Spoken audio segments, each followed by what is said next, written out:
Hello friends, नमस्ते सभी को।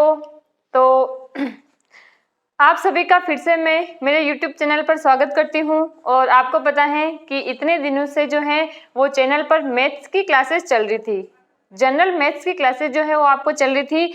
तो आप जो है वो आई होप कि मैथ्स की क्लासेस जो है वो रेगुलर अटेंड कर रहे होंगे। और अब जो है आपके फिर से जनरल साइंस की जो है क्लासेस मैं आपकी लेने वाली हूँ।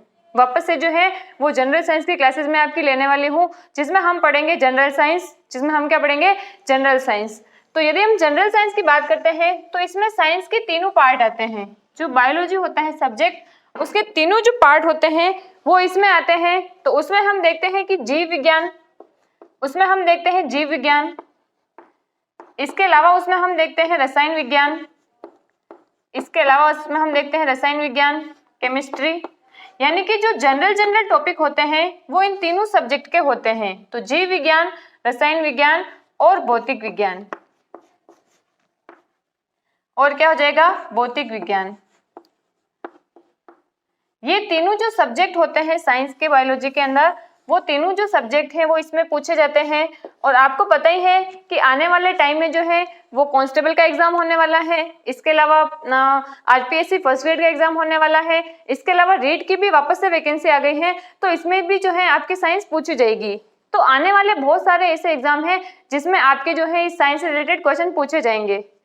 अब यदि मैं बात करूं तो आपको पता है कि जीव विज्ञान में जब आप मेरे चैनल पर प्लेलिस्ट में देखोगे तो आपको जो है जीव विज्ञान के 2 टॉपिक में पढ़ा चुकी हूँ। जीव विज्ञान के 2 टॉपिक में आपको पढ़ा चुकी हूँ, जिसमें पहला हमने पढ़ा था सेल। पहला हमने कौन सा पढ़ा था? सेल। कोशिका जो है वो हम पढ़ चुके थे। और दूसरा मैंने आपको पढ़ाया था पोषण, या फिर दूसरा हमने पढ़ा था न्यूट्रिशन। तो इन दोनों टॉपिक से रिलेटेड जो है वो सारी बातें हम लोग जो है वो कंप्लीट कर चुके थे। तो हमारा जो हम नेक्स्ट टॉपिक पढ़ेंगे, उस टॉपिक को पढ़ने से पहले मैं आपसे ये रिक्वेस्ट करती हूँ कि मैंने जो ये दोनों टॉपिक पढ़ाए हैं वो आप पढ़ ले। और फिर जो है वो हमारा नेक्स्ट जो टॉपिक है उसको भी आपको साथ साथ में पढ़ना है। उसको भी क्या करना है? साथ साथ में पढ़ना है। और बताइए कि जो मेरे वीडियो में बना रही हूँ आप लोगों के लिए, वो आपको कैसे लग रहे हैं, क्या आपके लिए यूजफुल है? तो आप जरूर मुझे बताएं कमेंट बॉक्स में कमेंट करके। तो देखो यहाँ पर अब हम तीसरे टॉपिक की बात करने वाले हैं, मानव शरीर के तंत्र। तीसरी बात हम किसकी करेंगे? मानव के तंत्र करेंगे। ह्यूमन सिस्टम की हम बात करेंगे, मानव तंत्र की हम बात करेंगे। ह्यूमन सिस्टम की हम बात करेंगे। तो हमारा जो बायोलॉजी का जनरल साइंस का जो टॉपिक है वो हमारा क्या रहेगा? वो हमारा रहेगा मानव तंत्र, ह्यूमन सिस्टम। तो देखो यहाँ पर मैंने हेडिंग भी लगाई हुई है, मानव शरीर के तंत्र। तो आपको पता है कि हमने पढ़ा था सेल। और सेल्स जो है वो मिलकर क्या बनाती हैं, ये मैं यहाँ पर लिख देती हूँ। हमने सबसे पहले पढ़ा कि किसी भी जीव की जो बेसिक यूनिट होती है वो क्या होती है? सेल होती है। इसीलिए हम इसको क्या बोलते हैं? जीव की संरचनात्मक एवं क्रियात्मक इकाई बोलते हैं। क्या बोलते हैं? जीव की संरचनात्मक एवं क्रियात्मक इकाई बोलते हैं। फिर हमने देखा था कि बहुत सारी जो सेल्स हैं ये मिलकर क्या बनाती हैं? बहुत सारी जो सेल्स हैं ये मिलकर बनाती है टिश्यू। क्या बनाती है? टिश्यू, जो कि कोई जो है स्पेशल काम वो करती है। तो यहाँ पर कोशिका मिलकर बनाएगी उत्तक। क्या बनाएगी? उत्तक। यानी कि ये बना देगी टिश्यू। और यदि हम बात करते हैं कि उत्तक जो है, बहुत सारे जो टिश्यूज हैं ये मिलकर क्या बनाते हैं? जैसे हमारी बॉडी के अंदर जो है वो अलग अलग टाइप के टिश्यूज पाए जाते हैं। जैसे मैं बात करूं तो हमारे बॉडी में जो मुख्य रूप से टिश्यू पाए जाते हैं वो 4 प्रकार के होते हैं। कितने प्रकार के होते हैं? 4 प्रकार के होते हैं। उसमें यदि मैं बात करूं तो पहला होता है उपकला उत्तक। कौन सा होता है? एपिथेलियम टिश्यू होता है। दूसरा होता है संयोजी उत्तक। दूसरा कौन सा होता है? Connective tissue. तीसरा होता है पेशीय उत्तक। तीसरा कौन सा होता है? पेशीय उत्तक, मस्कुलर टिश्यू। और चौथा होता है तंत्रिका उत्तक, या फिर उसको हम बोलते हैं नर्व टिश्यू। क्या बोलते हैं? Nerve tissue. तो इस प्रकार से कौन कौन से उत्तक होते हैं? 4 तरह के उत्तक होते हैं, क्योंकि राजस्थान पुलिस कांस्टेबल के एग्जाम में स्पेशली जो है टिश्यू वाला टॉपिक मेंशन कर रखा है। तो आपको 4 तरह के जो है वो टिश्यू पढ़ने हैं। उसमें उपकला उत्तक पढ़ना है, पेशीय उत्तक पढ़ना है, संयोजी उत्तक पढ़ना है और आपको तंत्रिका उत्तक पढ़ना है। तो बात समझ में आ गई क्या आप लोगों को? अब बात करते हैं कि टिश्यूज मिलकर किसका फॉर्मेशन करते हैं। तो उत्तक जो है ये मिलकर क्या बनाते हैं? उत्तक जो है मिलकर ये क्या बनाते हैं? अंग बनाते हैं। ये बनाते हैं ऑर्गन्स। क्या बनाते हैं? ऑर्गन्स। समझ में आ गया? ऑर्गन्स जैसे कि हमारी बॉडी में हमारे लंग्स हो गए, हमारी लिवर हो गई, हमारी किडनी हो गई, हमारी इंटेस्टाइन हो गई, ये सारे के सारे क्या है? ये सारे के सारे क्या है? ऑर्गन्स के एग्जाम्पल हैं। सारे के सारे क्या है? ऑर्गन के एग्जाम्पल हैं। ठीक बात है। अब देखो, अंग जो है, बहुत सारे ऑर्गन जो है ये मिलकर क्या बनाते हैं? ये मिलकर बनाते हैं तंत्र। क्या बनाते हैं? तंत्र। इसको हम बोल सकते हैं या फिर अंग तंत्र भी बोल सकते हैं, अंग तंत्र भी बोल सकते हैं, ऑर्गन सिस्टम भी हम बोल सकते हैं, ऑर्गन सिस्टम भी हम बोल सकते हैं।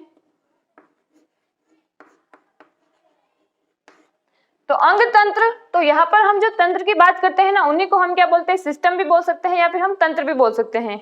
और किसी भी जीव का जो शरीर का निर्माण होता है ना, वो बहुत सारे सिस्टम से मिलकर बना हुआ होता है। जैसे हम बात करें, पाचन तंत्र होता है, उत्सर्जन तंत्र होता है, इसके अलावा श्वसन तंत्र होता है, तंत्रिका तंत्र होता है, अंतःस्रावी तंत्र होता है, कंकाल तंत्र होता है। ये सारे के सारे जो सिस्टम्स होते हैं वो किसी भी जीव की बॉडी में होते हैं। किसी में ये कम विकसित हो सकते हैं, लेकिन हम ज्यादातर यहाँ पर जो तंत्र की बात करते हैं वो ह्यूमन के अंदर करते हैं। तो किसी भी ह्यूमन के अंदर ये सारे के सारे जो सिस्टम होते हैं ये क्या होते हैं? अत्यधिक विकसित होते हैं, डेवलप अवस्था में पाए जाते हैं। तो ये जो अंग तंत्र है, ये अंग तंत्र जो है ये किसका निर्माण करते हैं? ये किसी जीव का निर्माण करते हैं। तो ये क्या करते हैं? ऑर्गेनिज्म का निर्माण करते हैं या फिर बॉडी का फॉर्मेशन करते हैं। बॉडी का फॉर्मेशन करते हैं, किसी शरीर का निर्माण करते हैं। तो हम बात करेंगे अंग तंत्र। हम किसकी बात करेंगे? अंग तंत्र। तो अभी मैं यहाँ पर जो आज की हमारी क्लास रहेगी उसमें मैं आपको ये बताऊंगी कि कौन कौन से सिस्टम्स जो है ये ह्यूमन में पाए जाते हैं। मैं आपको ये बताऊंगी कि ह्यूमन के अंदर कौन कौन से सिस्टम पाए जाते हैं, और मैं पहले आपको ये बताऊंगी कि किस सिस्टम से या किस तंत्र से किस प्रकार का क्वेश्चन जो है वो एग्जाम में बना हुआ है या फिर बन सकता है। हम ये देखेंगे कि उस तंत्र से किस प्रकार का क्वेश्चन जो है वो पिछले एग्जाम में पूछा हुआ है और किस प्रकार का जो क्वेश्चन है वो अगले वाले आने वाले जो होने वाले एग्जाम है उसमें बन सकता है। तो हमें ये पता होना चाहिए ना कि जो एग्जाम का पैटर्न है वो क्या है, एग्जामिनर जो है वो किस तरीके के क्वेश्चन जो है वो बना रहा है। तो नेचर के बारे में, उसकी प्रकृति के बारे में हमें पता होना चाहिए, तब जो है हम हमारी सफलता को जो है प्राप्त करने में हमें आसानी रहती है, हम जल्दी से जो है हमारी सफलता को प्राप्त कर लेते हैं। तो पहले तो हम देखेंगे कि कौन कौन से तंत्र होते हैं। तो सबसे पहले यदि हम तंत्र की बात करते हैं तो सबसे पहले हम पढ़ते हैं पाचन तंत्र। हम क्या पढ़ते हैं? पाचन तंत्र। डाइजेस्टिव सिस्टम, डाइजेस्टिव सिस्टम, और इसके अलावा यदि हम बात करते हैं तो हम क्या करते हैं? भोजन को बड़े बड़े कणों के रूप में खाते हैं और फिर उसको क्या करते हैं? पचाते हैं। उसी को हम क्या बोलते हैं? उसी को हम बोलते हैं पाचन तंत्र। अब हमारा पाचन हो गया, अब हम क्या करेंगे? रेस्पिरेशन करेंगे, यानी कि हमारा जो पचित भोजन है उसका क्या होगा? ऑक्सीकरण होगा। तो दूसरा हमारा तंत्र कौन सा हो जाएगा? दूसरा हमारा तंत्र हो जाएगा, दूसरा हमारा तंत्र हो जाएगा श्वसन तंत्र। श्वसन तंत्र, श्वसन तंत्र, respiratory system, respiratory system, respiratory system, respiratory system. इसके अलावा यदि हम बात करते हैं तो हमने भोजन को क्या कर लिया? पचा लिया, उसके अलावा उसका शोषण कर लिया। अब जो अपशिष्ट भोजन है या फिर हमारे शरीर में जो अपशिष्ट पदार्थ होते हैं, नाइट्रोजन युक्त जो पदार्थ होते हैं, वो क्या होते हैं? हमारे शरीर के लिए हानिकारक हो सकते हैं, वो हमारे शरीर के लिए हानिकारक हो सकते हैं। तो उन्हें हमारे शरीर से बाहर निकालने की आवश्यकता होती है। तो नाइट्रोजन युक्त पदार्थ जैसे कि हम बात करते हैं अमोनिया, यूरिया, यूरिक अम्ल, इन सबको हम शरीर से बाहर निकालते हैं। हम नहीं, बहुत सारे जो अलग अलग जीव होते हैं वो अलग अलग तरीके के पदार्थ निकालते हैं। यदि हम पर्टिकुलर ह्यूमन की बात करते हैं तो ह्यूमन जो है ये किसका एक्सक्रीशन करता है? ये यूरिया का एक्सक्रीशन करता है। तो ये हो गया हमारा उत्सर्जन तंत्र। तो तीसरा हमारा हो जाएगा उत्सर्जन तंत्र। तीसरा हमारा क्या हो जाएगा? उत्सर्जन तंत्र। Excretory system, excretory system, excretory system. इसके अलावा यदि हम बात करते हैं तो हमने देखा था कि हमारा जो भोजन डाइजेस्ट होता है और जो सिंपलेस्ट फॉर्म होती है उसको हम ग्लूकोज बोलते हैं, उसको हम ग्लूकोज बोलते हैं। तो हमारा जो ग्लूकोज है वो हमारी जो इंटेस्टाइन है, हमारी जो छोटी आंत है, उसके द्वारा एब्जॉर्ब कर लिया जाता है और एब्जॉर्ब होने के बाद उसको शरीर के प्रत्येक अंग तक पहुंचाने का जो काम करता है वो हमारा करता है ब्लड। वो काम कौन करता है? वो काम करता है हमारा ब्लड। तो इसके लिए हमारी बॉडी में पाया जाता है परिसंचरण तंत्र। क्या पाया जाता है? परिसंचरण तंत्र। उसको हम बोलते हैं सर्कुलेटरी सिस्टम। तो कौन सा हो जाएगा? परिसंचरण तंत्र।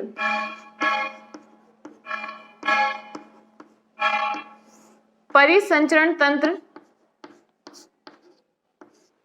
सर्कुलेटरी सिस्टम, सर्कुलेटरी सिस्टम क्या हो जाएगा? Circulatory system. इसके अलावा हमारा शरीर जो है वो किससे मिलकर बना हुआ है? बोन से मिलकर बना हुआ है। बोन से मिलकर, बोन और कार्टिलेजेस से मिलकर बना हुआ है।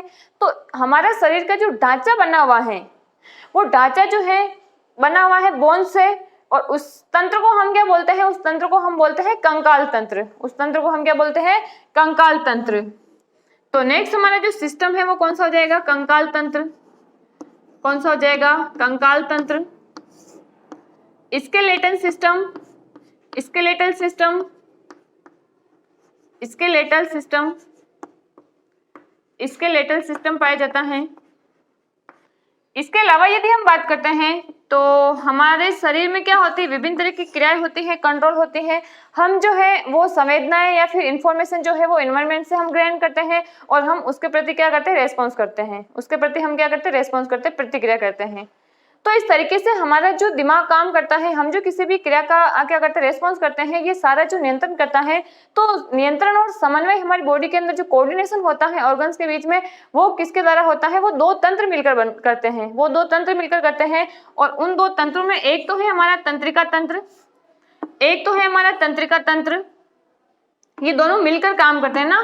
तो एक तो है हमारा तंत्रिका तंत्र, एक तो क्या हो जाएगा? हमारे तंत्रिका तंत्र। नर्वस सिस्टम क्या हो जाएगा? Nervous system, nervous system. और दूसरा जो है वो हो जाएगा अंतःस्रावी तंत्र। दूसरा कौन सा हो जाएगा? अंतःस्रावी तंत्र, अंतःस्रावी तंत्र या एंडोक्राइन सिस्टम बोलते हैं इसको अपन। क्या बोलते हैं? एंडोक्राइन सिस्टम बोलते हैं इसको अपन। तो ये हो जाएगा एंडोक्राइन सिस्टम। क्या हो जाएगा? Endocrine system. तो समझ में आ गए क्या सारे के सारे सिस्टम्स? या फिर आपको ये तो समझ में आ गया होगा कम से कम कि किसी भी मानव के शरीर में जो है वो कौन कौन से तंत्र पाए जाते हैं। किसी भी मानव के शरीर में जो है वो कौन कौन से तंत्र पाए जाते हैं। अब मैंने आपको बताया था कि मैं आपको ये भी बताऊंगी कि कौन कौन से क्वेश्चंस जो है वो यहाँ से पूछे हुए हैं। तो देखो, सबसे पहले यदि हम पाचन में बात करते हैं तो पाचन से रिलेटेड जो है वो क्वेश्चन एग्जाम में कैसे पूछे जाते हैं। तो देखो, यहाँ से क्वेश्चन ऐसा पूछा जाएगा कि लार में कौन सा एंजाइम पाया जाता है, लार में कौन सा एंजाइम पाया जाता है, या फिर आमाशय से कौन सा एसिड स्रावित होता है, या फिर आमाशय से कौन सा एसिड स्रावित होता है, या फिर आपसे पूछा जाए कि भोजन का सर्वाधिक पाचन और सर्वाधिक अवशोषण कहाँ पर होता है, भोजन का सर्वाधिक पाचन और डाइजेशन और जो है एब्जॉर्प्शन है वो कहाँ पर होता है। इसके अलावा आपसे पूछा जा सकता है कि शरीर की सबसे बड़ी ग्रंथि कौन सी है, या फिर आपसे ये पूछा जा सकता है कि मिश्रित ग्रंथि कौन सी है, मिश्रित ग्रंथि कौन सी है। तो डाइजेस्टिव से रिलेटेड ऐसे क्वेश्चन आपसे पूछे जाएंगे। तो आज मैं सिर्फ आपको जो है क्वेश्चंस किस तरीके से पूछे जाते हैं उसकी नेचर के बारे में बता रही हूँ। फिर नेक्स्ट जो है वो हम प्रतिदिन जो है वो एक एक सिस्टम को लेंगे और उससे रिलेटेड जो है जो भी क्वेश्चन मैंने यहाँ पर बोले हैं उनके आंसर जो है वो आपको मिल जाएंगे जब हम टॉपिक को क्या करेंगे, एक्सप्लेन करेंगे। फिर हम बात करते हैं श्वसन तंत्र। तो श्वसन तंत्र में क्या होता है कि जैसे श्वसन दर क्या होती है, या फिर श्वसन दर जो है वो किसके द्वारा नापी जाती है, इस तरीके के क्वेश्चन बनते हैं। या फिर श्वसन वर्णक क्या होता है, या फिर श्वसन से हमें किसकी प्राप्ति होती है, या फिर श्वसन जो है ये किस प्रकार के विक्रिया है, ऊष्माक्षेपी है या ऊष्माशोषी है। इस प्रकार के क्वेश्चन जो है वो आपके एग्जाम में बन सकते हैं या फिर बने हुए हैं बहुत सारे एग्जाम्स के अंदर।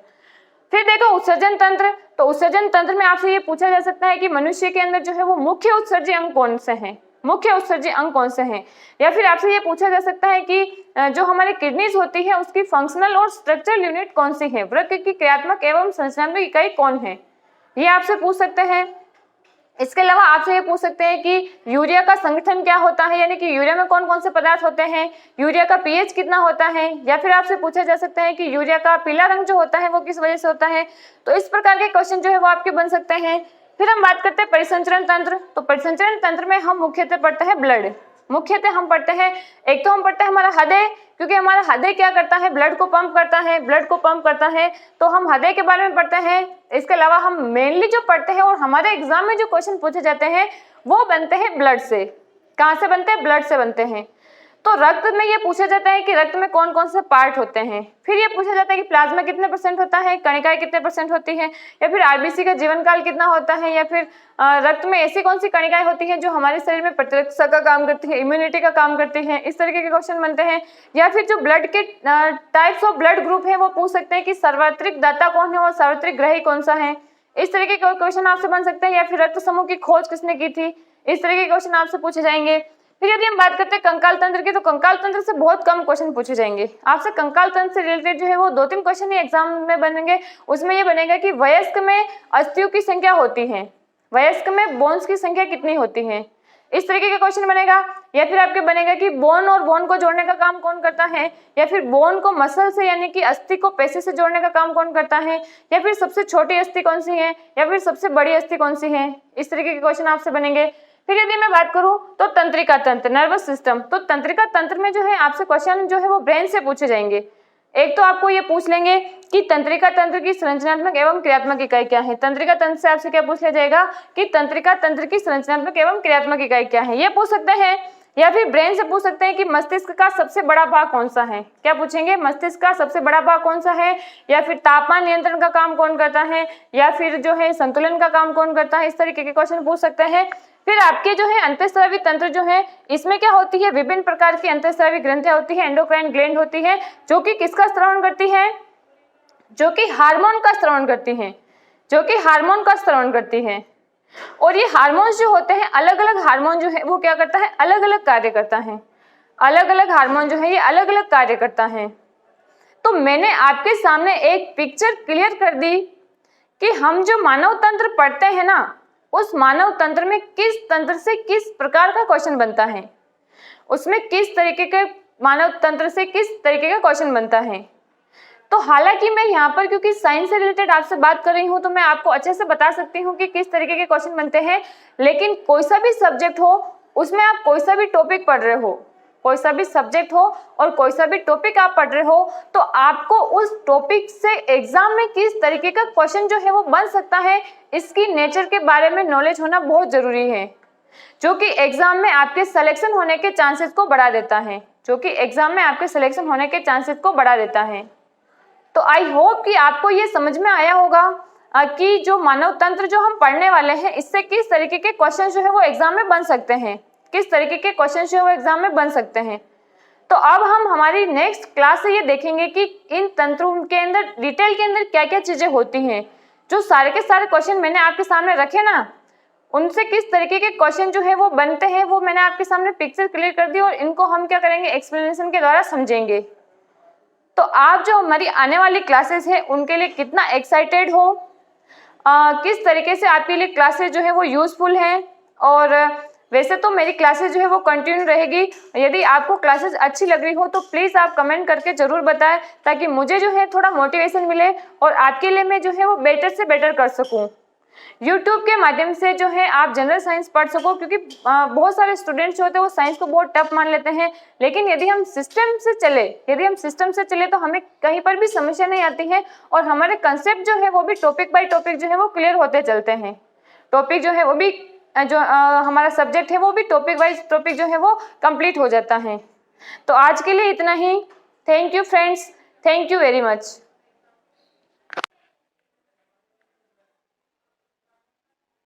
This could be good for me.